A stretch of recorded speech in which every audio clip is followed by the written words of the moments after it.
thank Professor Cowe and Professor Karapetian for joining us here today. Um, Thank you very much. It was a long journey, and with that, let's start. So I had a long, eloquently planned first question that went something along the lines of what historical and social factors led, but I'll I'll be a little more, I'll be a little less direct. So there's almost 500,000 Armenians in the LA diaspora, and it seems like we don't really know how we all ended up here or why we're here, but we're here and we have one of the strongest diasporas in the world. Why do you think Los Angeles became such a key hub for Armenians? Okay, well, so one of the things I think that some of you will know is that according to some sources, there were Armenians in the States already back in the 18th century. So there's this famous case of Martin the Armenian that came from Iran. He was involved in the silk trade, and he received a sort of stipendium, so a fund, in order to develop the growing of silk through silkworms and so on, actually in the States, so that they could have their own silk process. They wouldn't have to buy it at a high price from abroad. But that's back in the 13 colonies.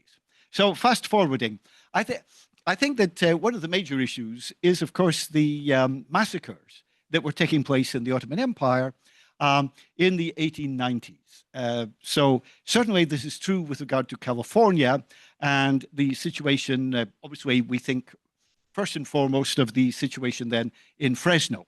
And of course, as you probably know, the two major communities there are from Harpert and Bitlis. So the story is, of course, something, oh, she's a Beatle, he's a Beatle, and so on. So Bitlis C. And what's very, very interesting is that near Fresno, so of course there are communities in these other places, Tulare and what are some of the other places around Fresno? Anyway, but there's one place that if you haven't been there, you at least should. You should go there and you should get your photo taken by the sign.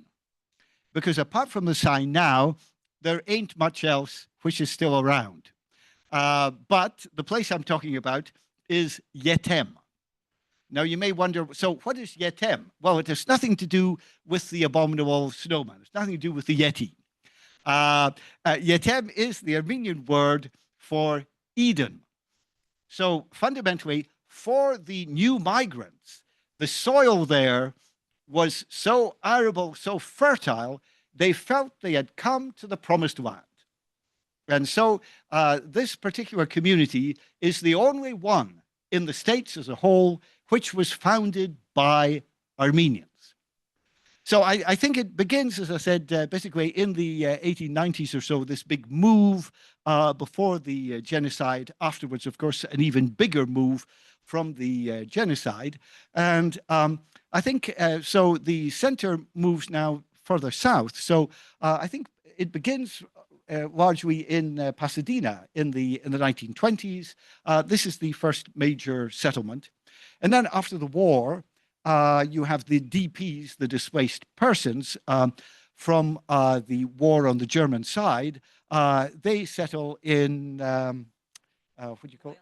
Boyle Heights and Montebello. That's right. Yes, yes. And then so we move forward, and this is going to be very important because obviously this is very much of a mix and match, right? In terms of the different communities here. So obviously one of the places that you will know is Little Armenia. But the sign went up much, much later than it should have, because most of the Armenians had left Little Armenia by the time everyone got to know that there is some Armenian connection. But I think that's much more connected then with Beirut and Lebanon. So the Armenian the Lebanese civil war there. So the Armenian community left, and so you already have a core here, and so they come and settle in Hollywood. And then, of course, later on, we move to Glendale. Maybe that's a good place to make. Sure. I wanted to add a couple of things and then I'll continue. One, I think the most recent census data we have is from the 2022 community survey, and it says about 500,000 Americans claim Armenian descent. I think we have to approach that number with a grain of salt. Because Armenians have hyphenated and complex identities, it's hard to capture their Armenianness, let's say, on the census. So my estimation is that the number is much higher than the 500,000. So one, let's keep that in mind.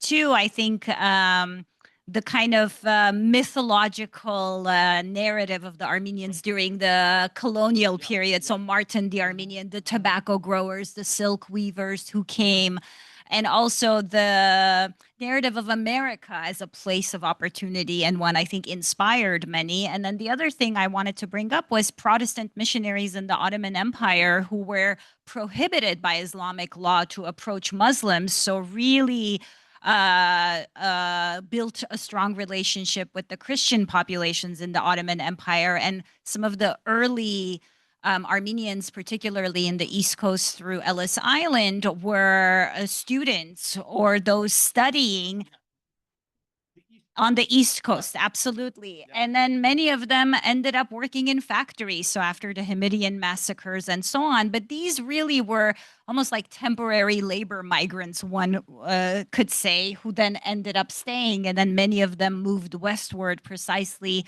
for the reasons Professor Cowe was mentioning, because they were well trained in agriculture and farming and found the land, particularly in the Fresno area, quite familiar and exciting. So that's that. In terms of Glendale, I think, actually, before getting to Glendale, I want to say one thing about the DPs, because we at the Institute of Armenian Studies have an oral history project that basically has documented almost all of the community leaders of the DP population. So really quick, for those of you who may not know, during World War II, there were Armenians from Ukraine and Russia who willingly or unwillingly, this is interesting, ended up retreating with the German army. So they ended up in Germany, some in Italy, couldn't go back to the Soviet Union because at this point they're classified as suspicious. In Germany, they were put in labor camps. Many of them are non-Armenian speaking. Really, they are Soviet or Ukrainian or Russianized citizens who are put in an Armenian labor camp and become Armenian in a sense in this labor camp. So 2,000-3,000 Armenians for 3 years lived in a labor camp and created a sort of Armenian community. And then through the lobbying and fundraising of Armenians in the US, particularly George Martikian from San Francisco, who was a restaurateur, lobbied the US government and explained that these people are persona non grata. They can't go back to the Soviet Union. They can't stay in Germany. So basically, they got thousands of Armenians out of this labor camp and brought them to what is now Montebello.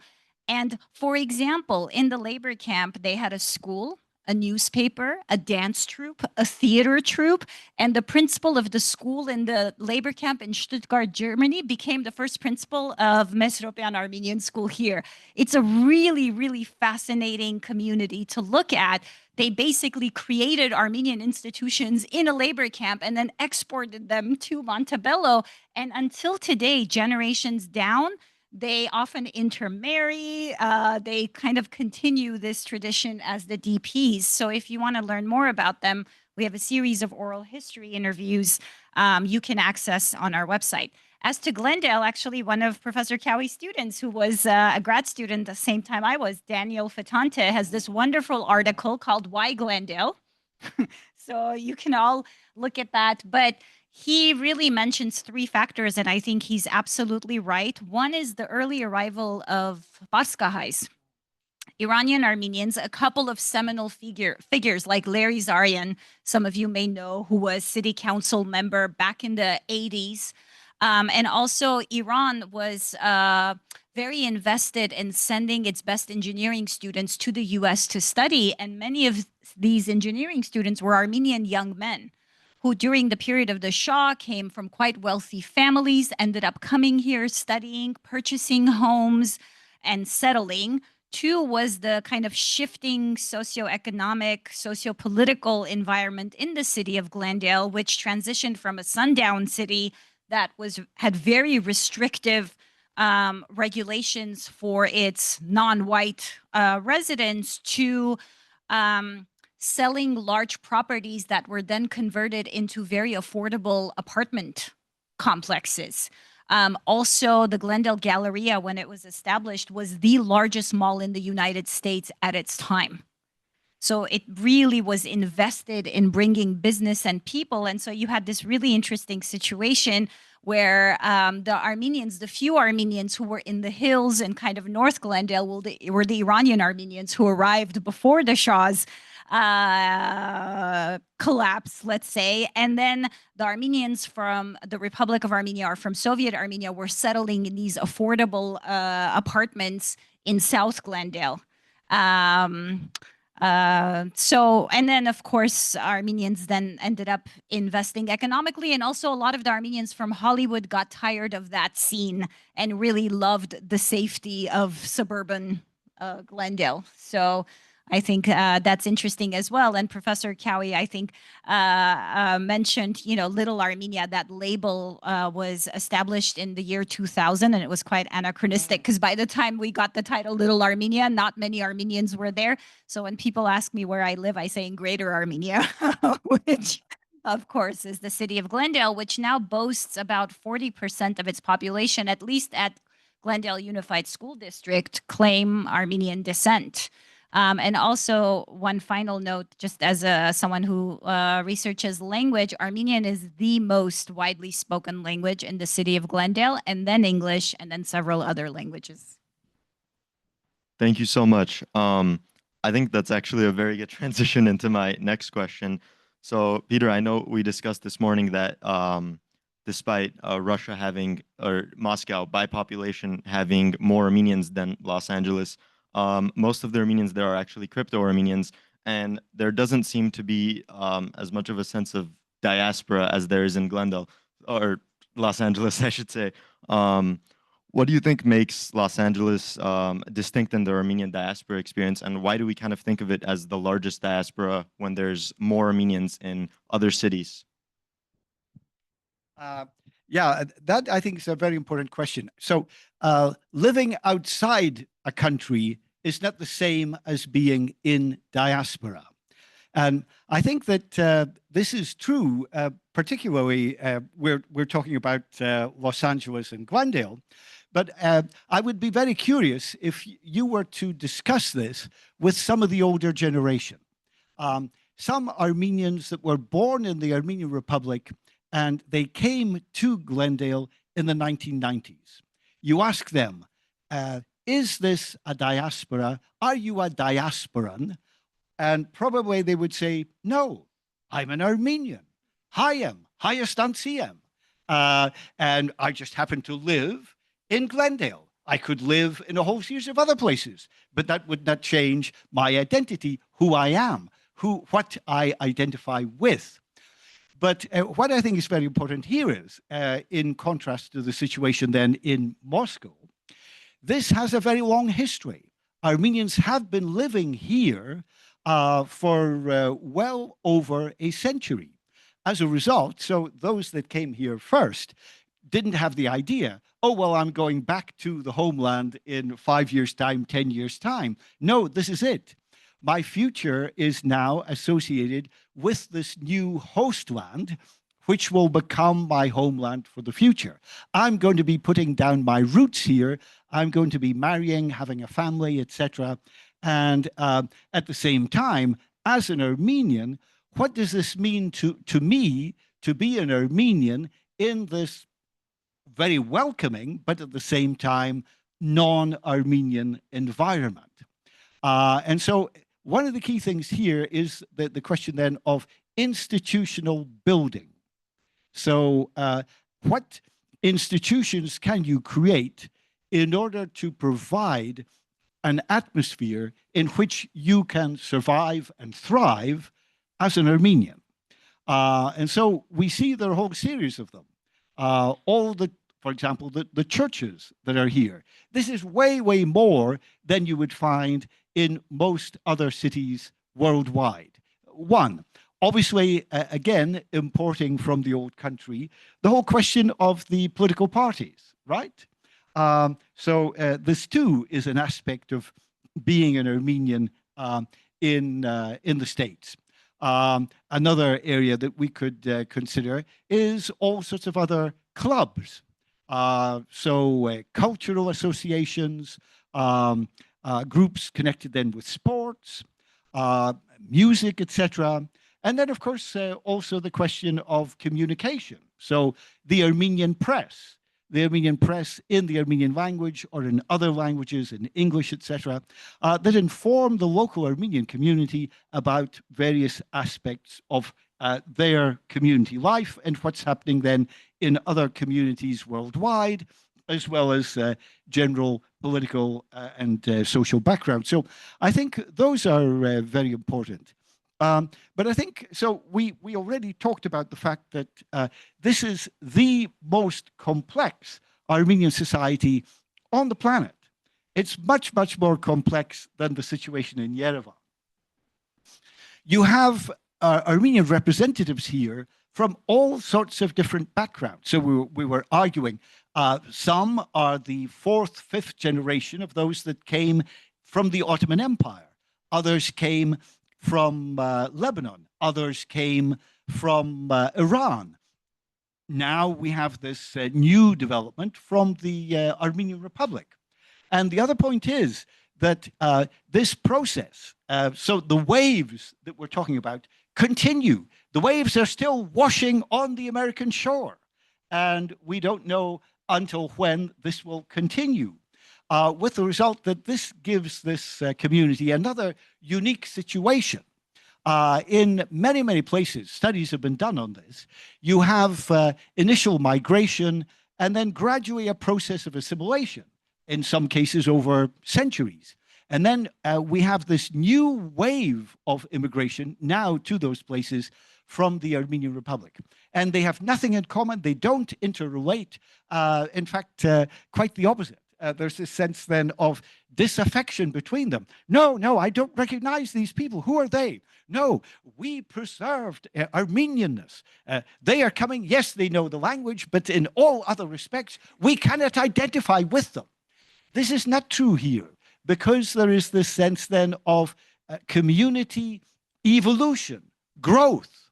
And here again, I think that it's very, very striking that, so it's unique in terms of the different components.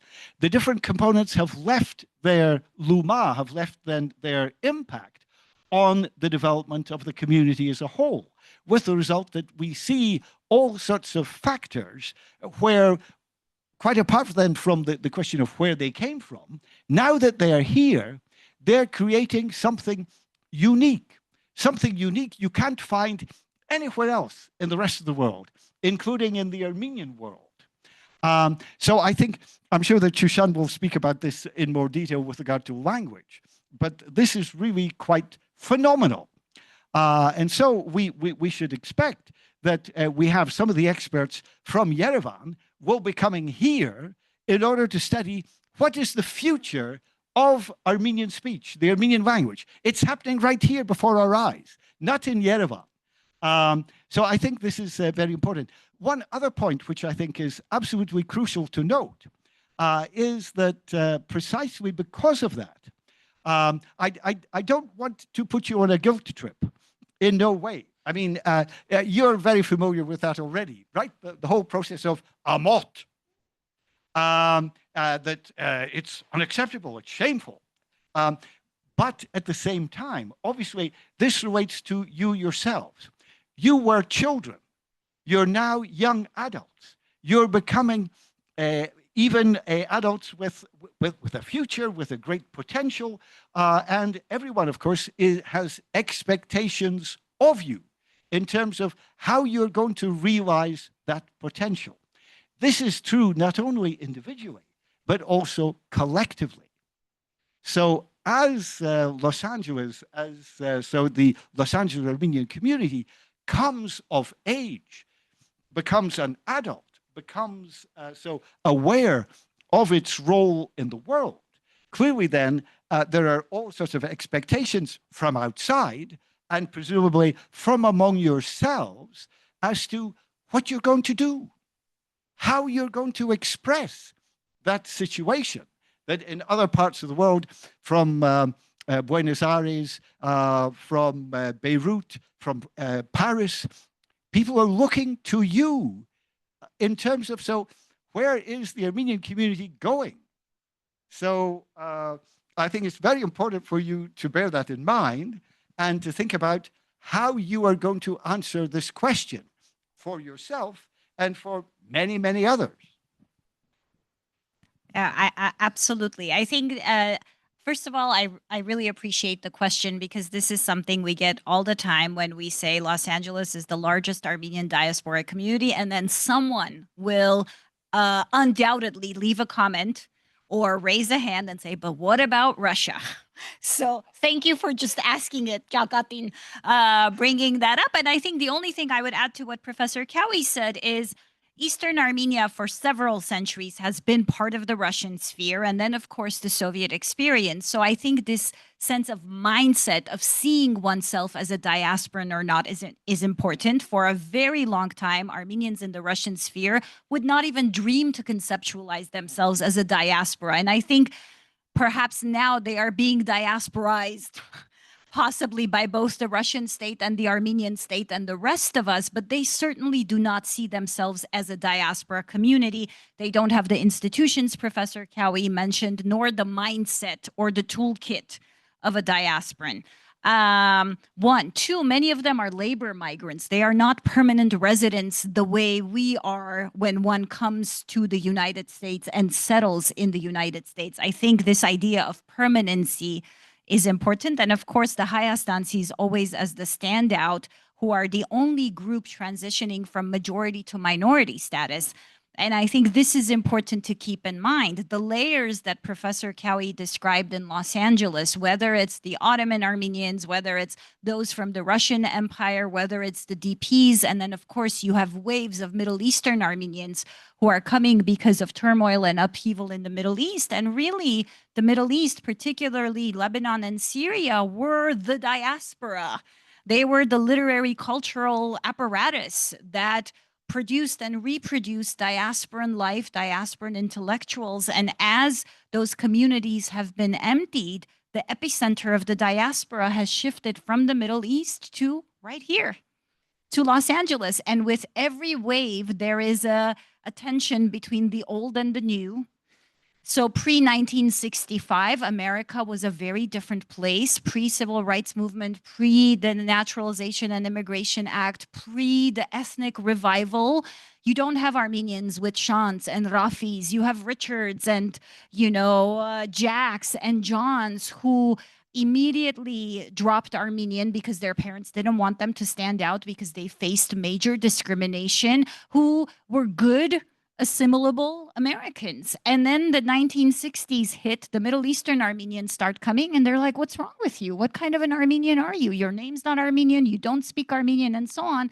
And the old America highs are like, what's wrong with these folks, right? Who don't understand that this is what it takes to become a proper American here in this country. And then you add to this layer the Hayastansis, who are a completely different breed, right? Who have no minority survival kit because they don't know what it feels like to be a minority. They have very typical immigrant profiles, and Professor Cowe is absolutely astute in his observation that you may have a Hayastansi who's been here for 30 years, but will not identify as a diasporan, will identify as a Hai living in Los Angeles.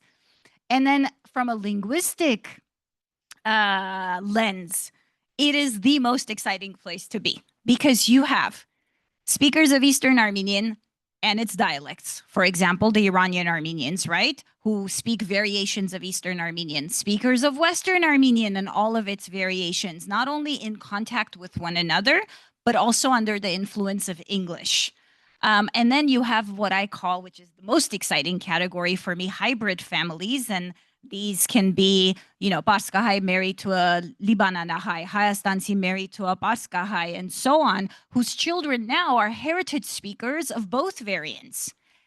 So, or Hayastansi children who for generations have gone to traditional Armenian schools where the language of instruction for a very long time until recently was standard Western Armenian. I call them educational hybrids, right? So they spoke Eastern Armenian at home, but were educated in Western Armenian. So they have command of both and will selectively choose when to highlight which one, when to hide which one, when to mix the two.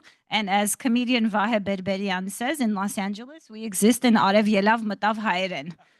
Right? So if any kind of new Armenian is going to form, Professor Cowe is absolutely right. This is the place where it's going to happen. And actually, there are now recently, I've been getting inquiries from Armenian studies graduate students in Armenia in the East Coast who are studying Los Angeles because everyone is looking to us. Even some of the major philanthropic and educational institutions like the Gulbenkian Foundation, like AGBU, understand we are the model, let's say, or the petri dish where the next new thing in the Armenian world is going to happen. All of the other communities are looking to us. And I guess one final comment I'd like to make is so much of the innovation culturally, artistically, technologically in the Armenian world writ large is happening in the route between LAX and Zvartnots.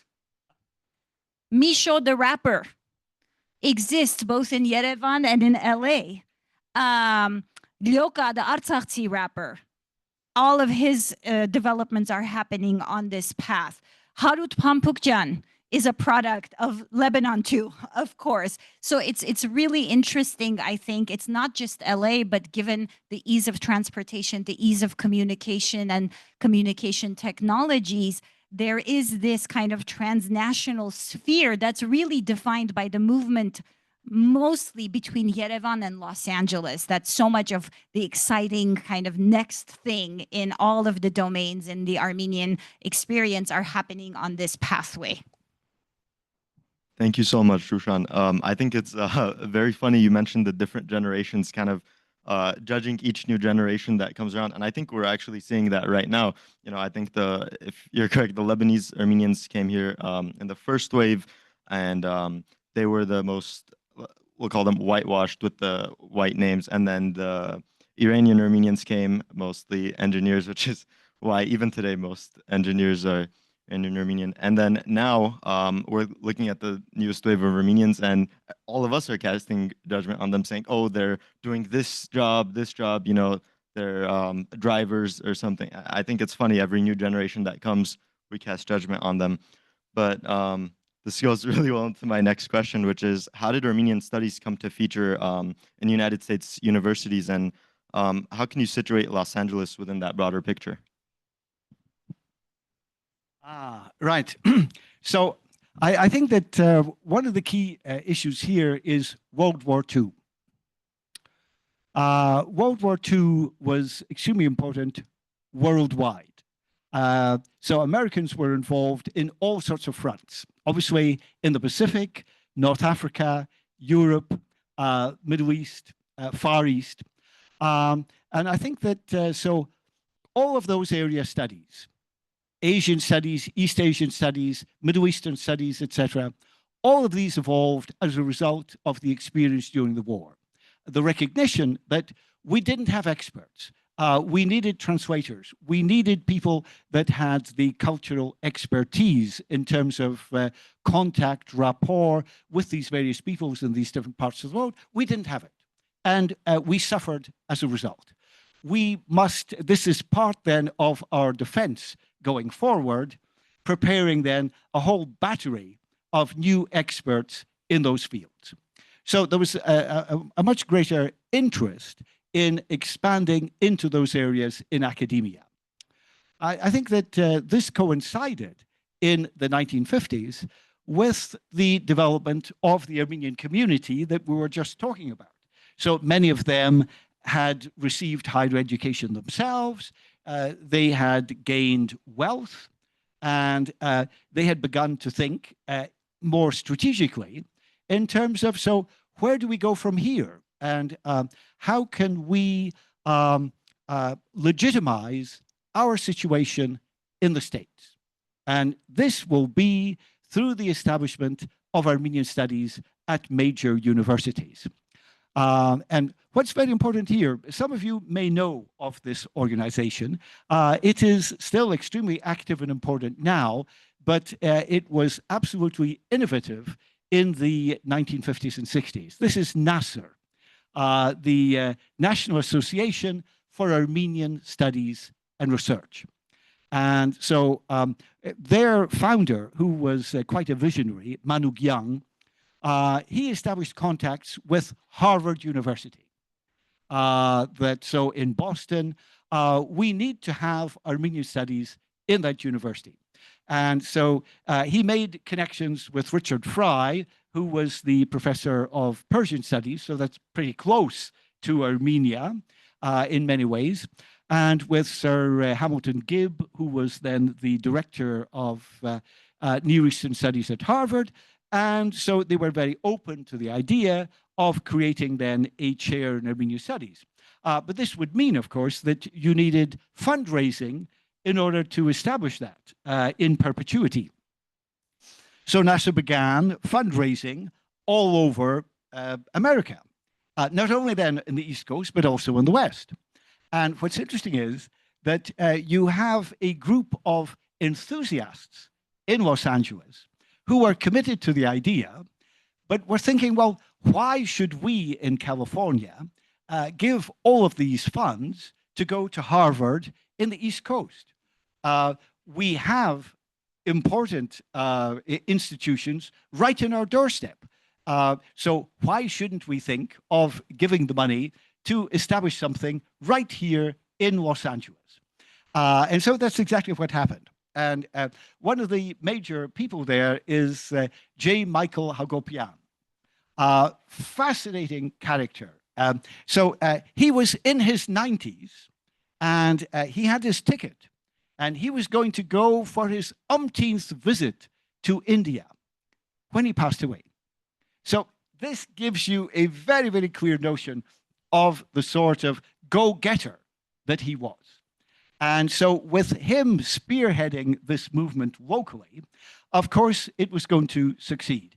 With other people like Steve Mekjan and one or two others, they had this very powerful group that sought not only then to collect money, but all sorts of other activities. So there was, for example, you're going to establish Armenian studies, you need a library, particularly back then. Where was it going to come from? So they heard that there was a prominent doctor, Dr. Khantamur, that had a very large library in Armenian. So they went to see him, and he said, okay, I guess I would be in favor of giving that to UCLA. They were there with a truck next morning to collect the library before he had the opportunity to change his mind. So this is quite striking. And then, of course, so UCLA was very open to the idea. Their Near Eastern program was established exactly in the 1950s. And so they were burgeoning into Arabic, Persian, Turkish, Hebrew, etc. So the idea that someone would provide funding to add Armenian to this collection, this was very, very exciting. And so the chair that was established finally in 1969 was the first chair at UCLA. It's a public university, so they weren't into that sort of culture of giving money to establish positions in different fields. So the Armenian innovation was exactly the first. So quite remarkable. And then a few years after that, they heard about this major cache of manuscripts and paintings and furnishings, etc., and incunabula, early printed books, in Iran, in New Julfa. So with part of the funding that they had, they arranged to purchase those and bring them to UCLA. So not only then would you have professors who would teach it, but you would have materials in the library and then all sorts of other aspects of material culture in order to show the students to gain a better sense of the future. So I think that this was really quite remarkable. And then, so one chair was established in Armenian Studies back in 1969, parallel with the chair in Harvard. A second one was added in 1983 in history. This was held by Professor Richard Hovhannisyan. And now the chair actually bears his name, which is held by my colleague Sebu Aslanyan. And within the last year, we have a third endowed chair, which has opened up in Armenian music in the ethnomusicology department. So we have actually then these three endowed chairs, as well as all sorts of other individual instructors involved in sociology and art history. Oh, yeah, archaeology as well at UCLA. And then within the last 6 years, we have the establishment of what's called the Promise Armenian Institute. And fundamentally, so this has a major outreach program, primarily then to the community. So obviously, perhaps some of you have attended some of the events that they organize. Every month, there's at least one or more than one event that they sponsor. Lectures, conferences, workshops, exhibitions, film screenings, etc. And then the other aspect is that they have a number of funds to assist then in terms then of students, graduate students, postdoctoral students, etc., gaining funds to pursue various types of research, presenting papers at conferences, etc. So I think this gives a broad sort of overview of how things developed at UCLA. So before I tell the USC story, it is very important you know that I'm a product of UCLA. But I wanted to add one little detail in Nasser's story and the establishment of the chair at Harvard, because I was recently reading Mark Mamikonian's article about Armenian studies in the US, and something struck me. There was a line that said, the chair at Harvard was the first in the history of American chairs that was communally fundraised. 3,000 Armenians from all over the United States invested in this chair. And it was the first example of this type of fundraising. So really, I think Armenians were very savvy in taking advantage of this area studies moment and kind of squeezing in Armenian studies and raising the funds. So the story of the USC Institute of Armenian Studies is quite interesting in many ways. It wasn't backed by an institution or an individual. It was born in the kitchen table of Savi Tufenkian. Some of you may know the Tufenkian school, the Tufenkians as very important philanthropists for women. It's very important for women. We internally at the Institute call them the Golden Girls of the Armenian community building in Los Angeles. We're sitting around Savi Tufenkian's coffee table and thought, we have these wonderful chairs. We have these wonderful traditional Armenian studies departments, but who is going to study the Armenian American experience? Who is going to study what it means to be Armenian today? And so they reached out to community leader, businessman Charles Galian, who then made contact with the president and provost of USC and basically asked, how much would it cost to establish some kind of a research center that looks at the contemporary Armenian American experience? And the provost said 500,000, and Armenians in good old Armenian fashion raised 750 and endowed an Institute of Armenian Studies, which at that point was basically a director and maybe an administrative part-time assistant. 20 years ago, exactly 20 years ago. So this year we're marking our 20th anniversary.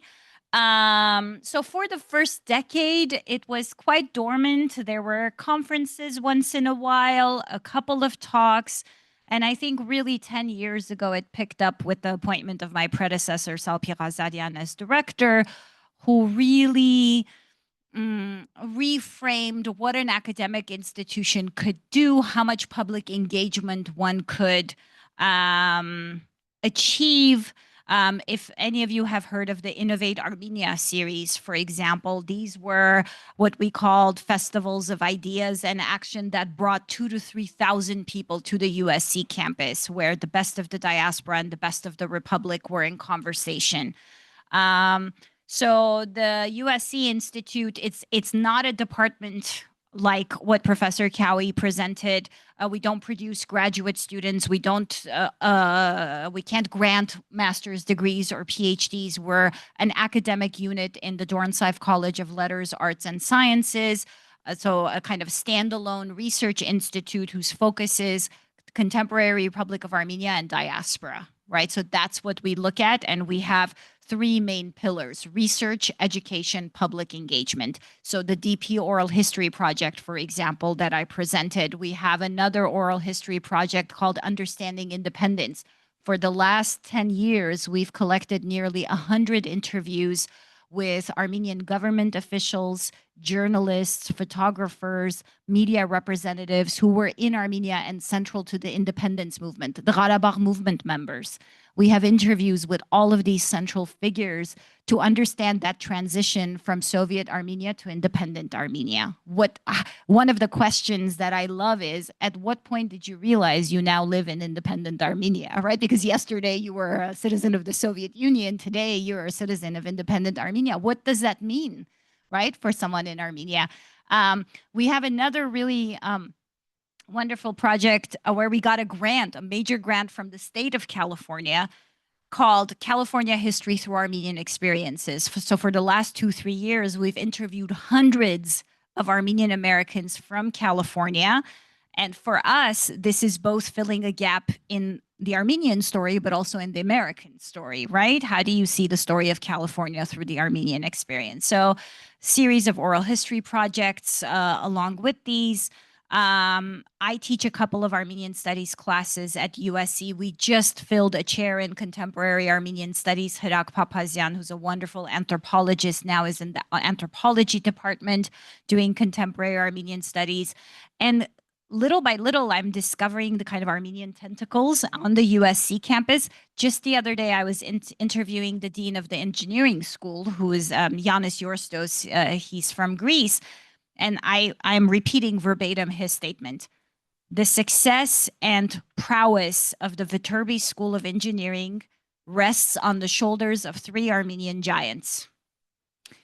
Zohrab Kaptielian, there's a giant building and a bust of his on the USC campus. I actually was teaching there last semester, and I would kind of bow every time. I was like, Mr. Kaptielian, I'm holding up the legacy. Jack Manushian, who Dean Yorstos told me came up with the idea of distance learning before anyone knew what distance learning was.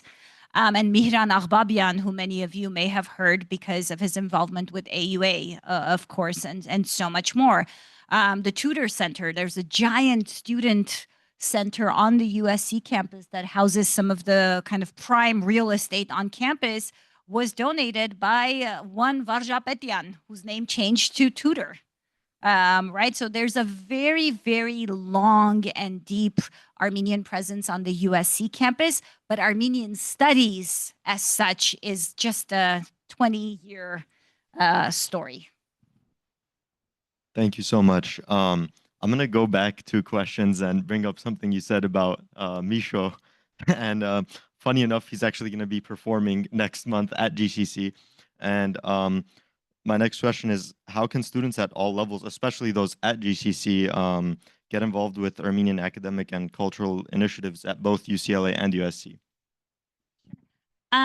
You had asked something before we got on stage that I want to address, which is especially for transfer students, we find that at USC, it's hard to get them engaged with the institute because by the time they transfer, they have limited time to fulfill their major requirements. So they don't, for example, they're not invested in taking elective classes like the Armenian studies ones because they have very limited time to accomplish their major goals. So that I understand. I also think the name of the institute, right? Research institutes often is very intimidating because I'll have students come up to me and say, well, I don't do research. What would I do at the Institute of Armenian Studies, right? And it took me a while to realize this, that this is students don't know how to decipher that. What does it mean to say Institute of Armenian Studies? So I will often personally hold their hand and bring them to the institute and say, look, we produce a podcast. 3 of my student workers are actually my podcast producers because I certainly don't know anything about podcast production, right? One does the research, one does the sound editing, one does the video editing, the other takes the pretty photos. The other one, by the way, I also don't manage my social media, right? I have a lot of personal notes that I go ignored because it's not me, it's my archivist sitting in his office doing it. So everything from podcast production to actually taking oral histories, to transcribing oral histories, to translating them, all of that is done by students who are learning firsthand skills, research skills, media skills, writing skills, website, right? A lot of the content on our website is written by students. So much of the work behind the scenes. So one way to get involved is simply to show up. If you do end up going to USC, you can get a job at the Institute of Armenian Studies where you will develop amazing professional and research skills and also develop a network of people.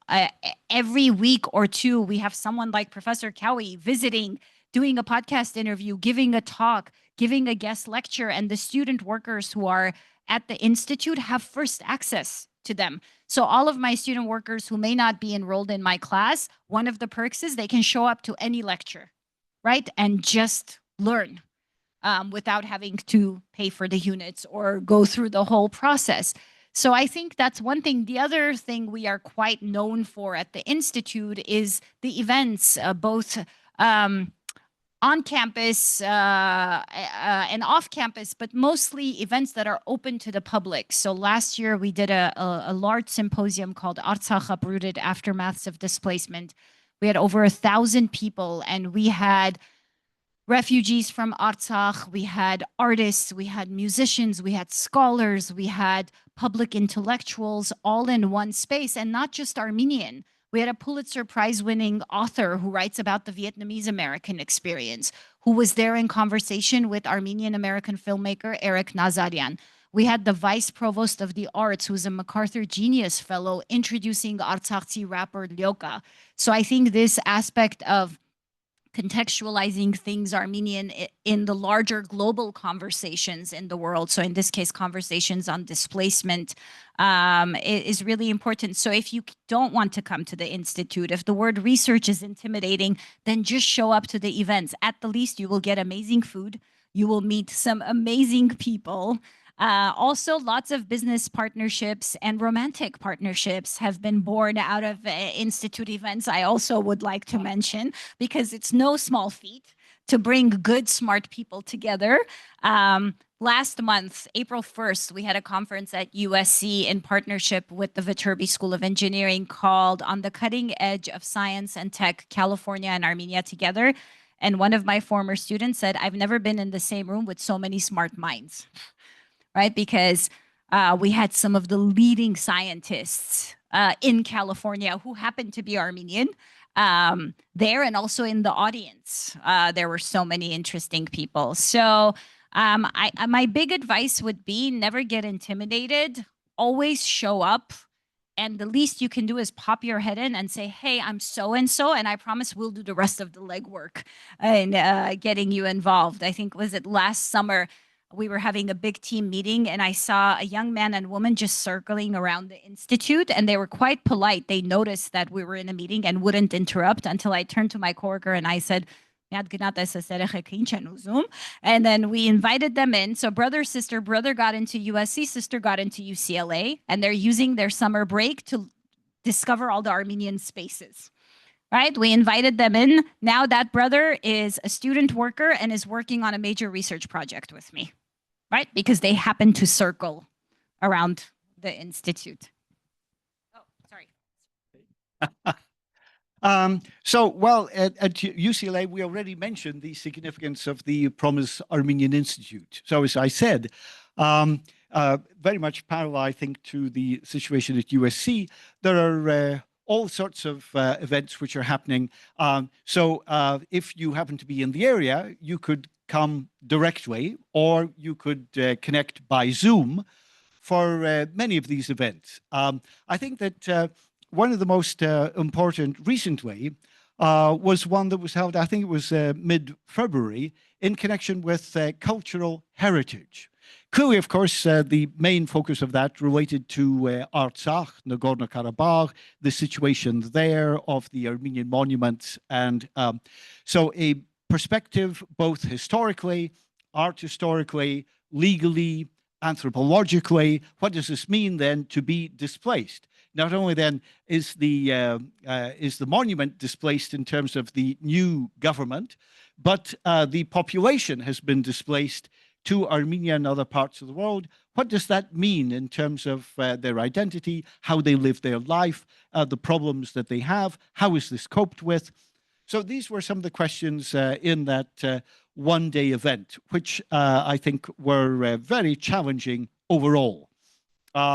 Apart from those events that are provided by the Promise Institute, the various chairs that I mentioned, so Armenian Studies, History, Music, they too have all sorts of events of their own that are publicized and that you would be very welcome to participate in.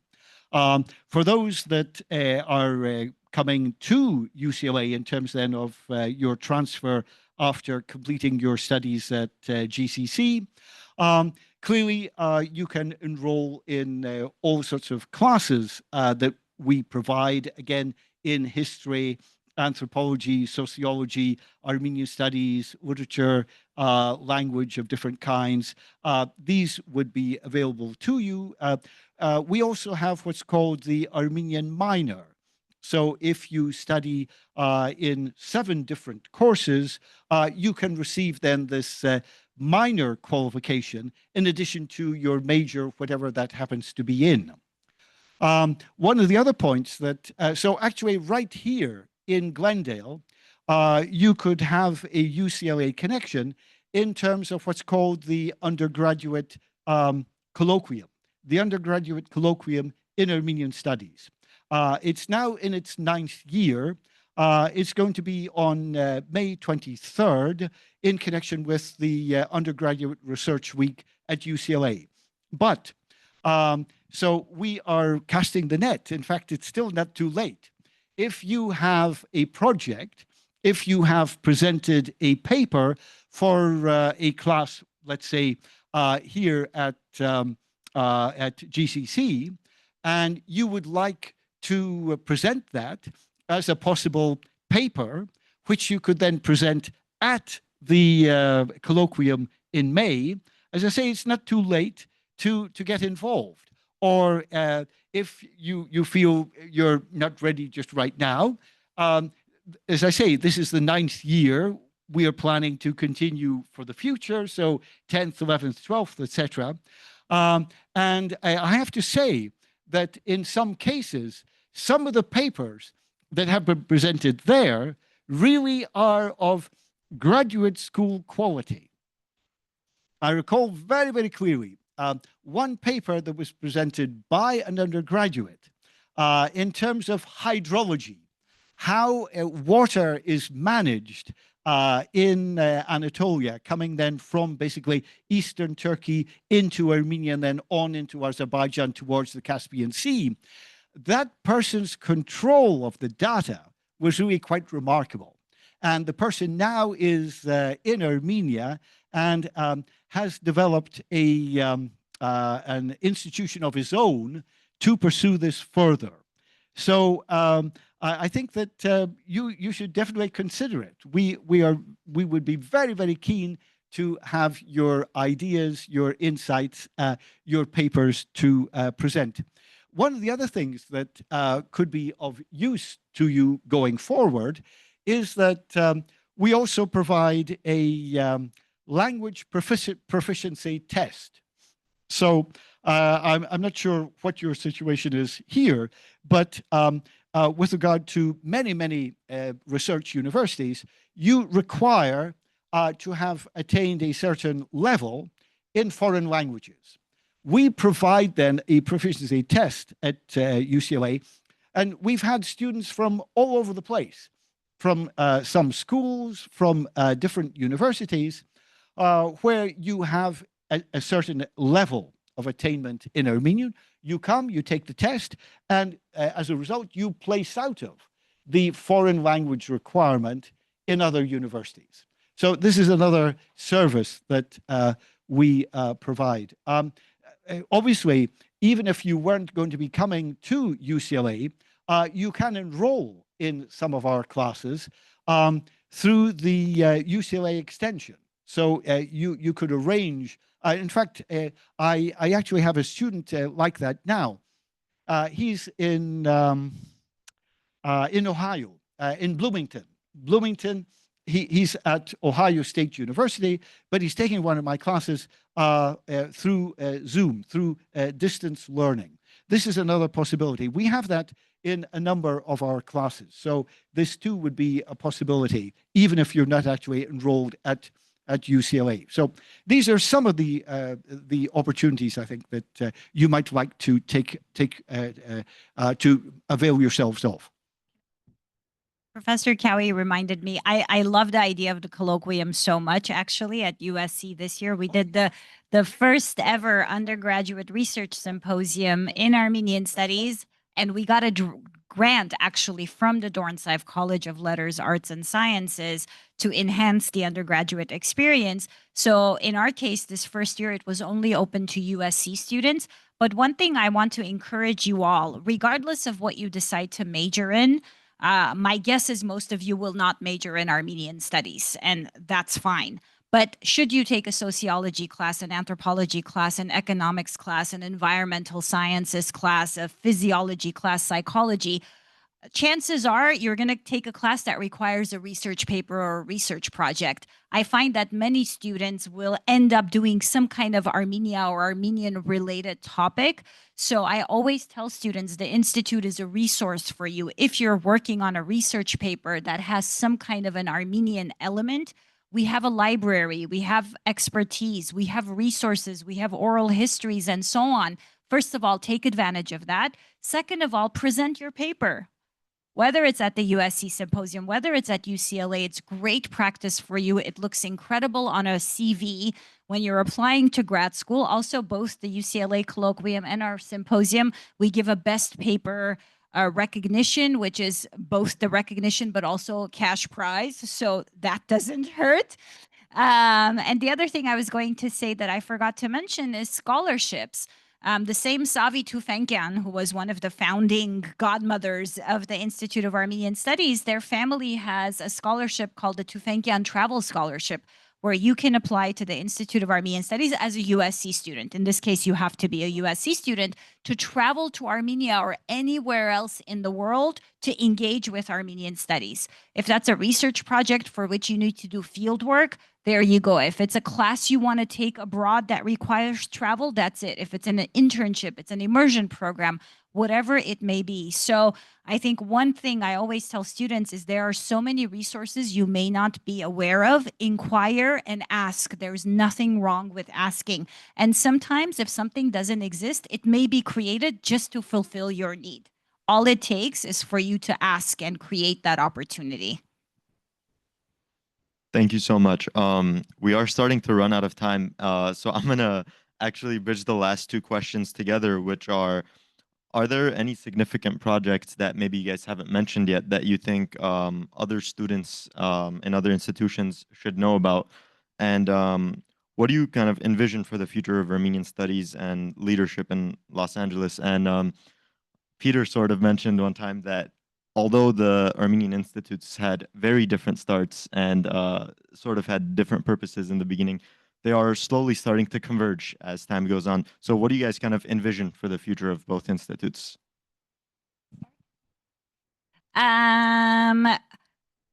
Very selfishly, I'm going to plug the research project I'm working on and solicit data from you all. So over the past, I actually was mentioning this to Professor Cowe at a dinner party at his home a couple of months ago. Over the last couple of years, I had just casually, for my own personal entertainment, been taking pictures of Armenian-themed vanity plates in LA. So as I'm stuck in traffic, yes. Yeah. So as I'm stuck in traffic, I would notice that there are lots of vanity plates that have geographic kind of nods to historic or modern day Armenia, that have humorous constructions. And so I kept thinking, oh my God, how Armenians are projecting their Armenian identity in 7 characters, right? On this moving sign that is moving around in Los Angeles, constantly screaming, I'm Armenian, I'm Armenian, I'm Armenian, but also that it understands there is a critical mass. There are enough people in other cars who will be able to decipher your vanity plates that says Vrazem, Ures, Kofendir, Gyumris, Akhel Kalakti, Stepanakert, whatever it is. So at this point, I have an archive of 1,400 original vanity plates with Armenian themes. Initially, I thought if I hit 1,000, that's enough for me to now start the coding process. But now I'm so excited, I'm just collecting them. So should you come across a really interesting vanity plate, there's a big chance, one, I have it, but I don't care. I get excited about it anyway. So send it to me. That's just a kind of fun new project I'm working on. I think one thing we're looking at the Institute, this is kind of, in my mind, the next flagship big project. In my head, preliminarily, I'm calling it Mapping Armenian LA. So we talked so much about the importance of LA in the larger Armenian world, in the diasporic sphere, and so on. But to create one comprehensive, multidisciplinary resource that, when I say mapping, I mean both literally and metaphorically, right? To have a digital map of LA, imagine. So you go on the website, you can open a map of LA, and then you can click on Glendale. And there, St. Mary's Church will pop up. Some of the schools will pop up. The Iranahai Mutun will pop up. And you click on that, and now there's an oral history interview with the founder of the Mutun, or with, archives of the school's original plan, and so on. So to have this really deep and layered resource on the Armenian presence in LA. That's something that I'm kind of conceptualizing now at the Institute. That's very important. One of the other areas I'm working on developing is really an Armenian studies minor, similar to what UCLA offers, which doesn't exist at USC. So I've done the legwork to now get agreement on Armenian language classes. So now we have to fundraise to bring full-time instructors. I think the other thing people don't realize is they think USC, they think private university, oh, there's all this money. But besides the space we use at the Institute and 3 staff salaries, everything else we do is fundraised. Every single thing. So for every project, we have to fundraise. For every new activity, we have to fundraise. So this is something we're constantly thinking about. You asked for new projects, and was there a second part to your question? I don't remember. Collaboration, yes. I think the other obvious thing is, because of my history at UCLA and literally half my life at UCLA, the collaboration comes organically. One, because I'm a product of, there's no question UCLA is the greatest center of Armenian studies. It is. Professor Cowe, it is. If you say so. I say so. I say so. There's no question. There's no question. So I always tell my staff, we are not in competition with UCLA. We cannot be UCLA. We are in complement to UCLA. And so many of my team members, including myself, are products of UCLA. And I say that very proudly and very comfortably. So I think anytime there's a chance to collaborate, whether it was the Artsakh Uprooted Symposium, the Promise Institute co-sponsored, whether it's inviting Professor Cowe to guest lecture in the class, to be featured on the podcast. To me, it only makes sense for us to collaborate because collectively we can have a larger impact, we can reach more people. And also there's such amazing young people in the Los Angeles area who will then become students in both of our institutions, for them to know about the other and to take advantage of the other and see actually collaboration and professionalism in action. I think that's also very important. So I will pass it on to Professor Cowe. Okay, so fundamentally, I want simply to build on what has just been said. And primarily that, so what we're planning for the future is a continuation of issues that were begun already in the past. And so Shushan did her PhD, as I think she said, at UCLA, in particular with regard to heritage language investigation, in terms of what that means in Armenian studies, what that means in terms of speaking and writing Armenian. And so she was involved during her UCLA avatar already in a number of outreaches, one of which was to the Glendale School District. One of the important areas, and we plan to continue that and to expand it for the future, in terms of the dual immersion program that they have there, and now in some other schools, where you can study both Armenian, alongside another 6 languages, and English. So that fundamentally this means that you study everything, all the different subjects on the curriculum in both English and the foreign language, in this case, Armenian. So this, of course, has a tremendous impact on the level of communication that you then can control in Armenian. This is, I think, a wonderful opportunity that, again, I think many people still don't know about it and how useful this will be. But it's very important to develop it. And of course, one of the other things that we're working on is to try to create qualifications for people who have the necessary linguistic background, who have experience in maths, science, other areas in school, but who lack the qualification to be a teacher. So this is one of the things we're working on to try to create at UCLA, which then could be applied, added back into the program in Glendale. Parallel to that, also something that Shushan has been involved in, that again we want to pursue, is an outreach to the circa 14 private Armenian schools in the area. So there again, they were established as part of this institution we talked about earlier on, but many of them don't have a clear structure in terms of how the language should be taught, what is the best means of making that communication to the student, particularly to this type of student who is a heritage speaker. So I think there's many possibilities to pursue that for the future.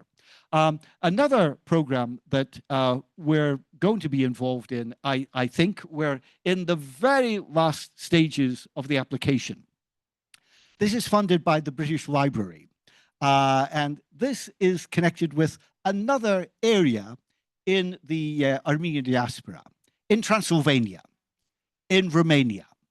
We're applying for a grant to pursue an investigation of the archives of another Armenian city in the north of what's now Romania. So we talked earlier on about Yetem, founded by Armenians in California. We're talking now about Hayakarak, Armenopolis, called, so if you look at it on the map, you'll see Gerla. Gerla. This was a city founded by Armenians for Armenians in the 18th century. So now they have a big archive, manuscripts, early printed books, archival documents, etc. But in terrible conditions. The material, material is declining year by year. And so the goal is to come and to digitize all of this material with appropriate metadata, etc. And so, in fact, we will have places for 2 graduate students who will spend the next year in situ in Glendale working primarily on this project. And for 4 MA students who will be working particularly on the incunabula, the early printed books. So this is going to be monitored by the British Library. British Library will hold this archive digitally afterwards. One will go to Budapest, one will come to UCLA. And if this is successful, first, do we get the money? B, can we complete it? The plan is to submit a larger project because actually in that part of the world, there are 4 of these. We're starting with the biggest, but we need to encompass the other 3. So this is another aspect of what we're working on at the moment. Because Professor Cowe brought up my PhD topic, I want to say that I taught at GCC from 2005 to about 2009, and the entire birth, conceptualization, and development of that topic was born from my experience here. And also that I had the most amazing and diverse group of students who really helped me see the big gap in Armenian language instruction and research, because I was called to teach 2 classes, Armenian for native speakers and basic conversation in Armenian, both of which were filled with Armenian speakers. Some native, some foreign, and many heritage. And yet there was no classification, no materials, and so on.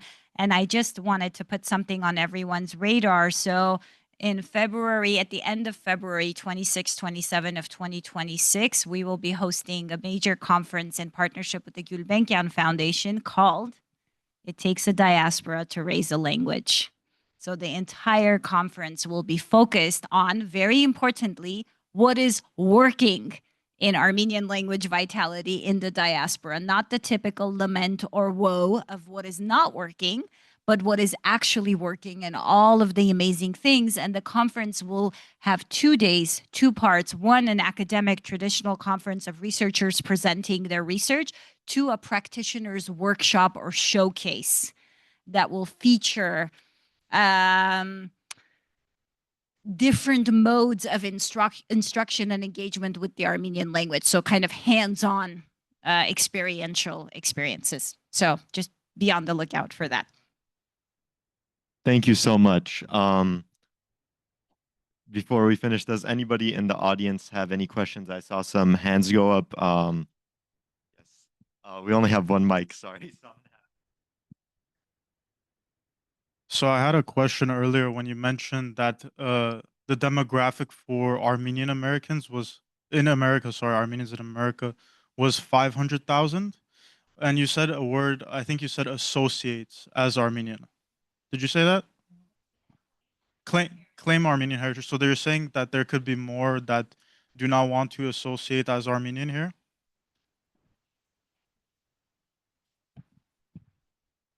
I think there's a couple of issues. It's not an issue of association. One is the census isn't foolproof, right? The census doesn't capture everyone. 1.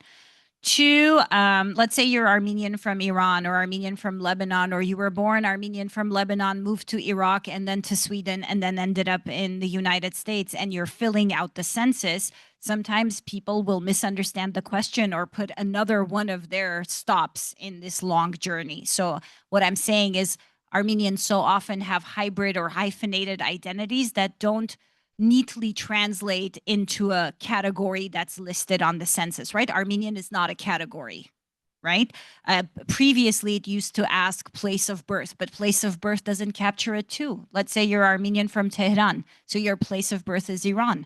Your Armenian heritage there is not represented. three, and this again, I think for high Astansi or Soviet populations, there are some groups who are very hesitant of any kind of official documentation. One, you may not be here legally. Two, you may just be suspicious of any institutional record keeping coming based on where you come from. So that's why I'm saying there are multiple factors that may not capture the true presence of Armenians in the United States. Does that make sense?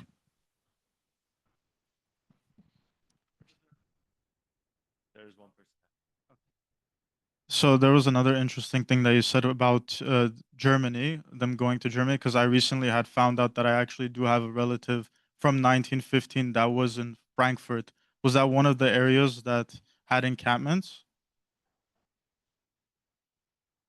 Post World War II. Earlier presence? But 1915, right? They were in Germany was in connection with the Ottoman Empire. Do you think that might have had done anything in relation to that? Because that's the only relative I found in that year. Oh, okay.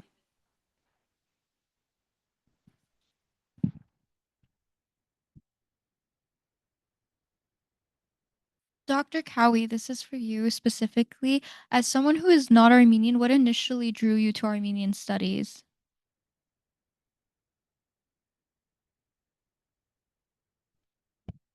So this is the famous, what we call the why question that I'm sure Professor Cowe is very. Well, I mean, the simple answer is why not? And I mean, so obviously you think of all the possible variations in that. So Armenians had a very early ethnogenesis. They've been around forever. They're all over the place. They are very welcoming people. They have a rich culture. I think that so, and the other point is that as I said, they've been around forever. They are everywhere, and so you see the telltale tracks all over the place. Been here, done that. Haig. So yeah, that's it. So I mean, I can imagine that this applies to all sorts of people that presumably you meet. We have people in our classes, and well, sometimes, particularly if they come up to ask a question or so, you say, "Well, my impression is you're not Armenian. Why are you taking so well, maybe not quite as forthright as that, but so what attracted you particularly to this class? Oh, well, I need to know Armenian because my girlfriend is Armenian, or yeah, one of my best friends is Armenian. My next door neighbors are Armenian. So I mean, I think that it's not such a surprising thing. So in many ways, the why question is one that very conveniently answers itself. Add something. So in the last 5 years that I've been teaching at USC, almost half of my students typically are not Armenian in a course called The Armenian Heritage. And of course, it's interesting to ask students why they signed up for the course. I never ask, well, if you're not Armenian, why are you taking a class? But I usually ask why. And the responses you get span from everything that Professor Cowe said to I'm interning at the Children's Hospital of LA. All of the doctors I respect are Armenian. So I want to learn what type of a heritage produces people like this. Two, I had a Black student who said during Black Lives Matter, so I was a student at Glendale High School. All of my Armenian friends showed up for me. This is me paying it forward, which I loved so much. To a Korean American student who said, I'm interested in military history. I somehow came across the Battle of Almarai, all right? And I was like, we didn't win that one. I just want you to know. You would be surprised. And then certain students who said, I just needed an elective. I didn't know what the Armenian heritage was. I thought it might be fun. But now, as a Colombian American, as a Japanese American, I'm leaving knowing so much about diaspora, about immigration, about heritage, about identity. I think it's not as exotic as we tend to think, and there's no need to exoticize it. Armenians are regular people like the rest of the world who've been around for a very long time. We just spent, one of my students is here, we just spent today, it was our final class meeting, and the title of the course is The Armenian Heritage, History, Arts, and Culture. And we just looked at every word, right? The Armenian element, the heritage element, history, arts, and culture. And it's relevant and fascinating, and there's something anyone can get out of it, right? They're a human population on this planet shared by lots of other humans. Thank you so much to both of you, Dr. Cowe and Dr. Karapetian. We really appreciate you coming to GCC today, and we would most definitely love to have you in the future. One more thing to those of you who possibly came in late, or if you're watching on Zoom, if you missed any parts of the panel, it will be posted to the GCC ASA YouTube channel. And if you want to go back or anything, that will be there. Thank you, everyone.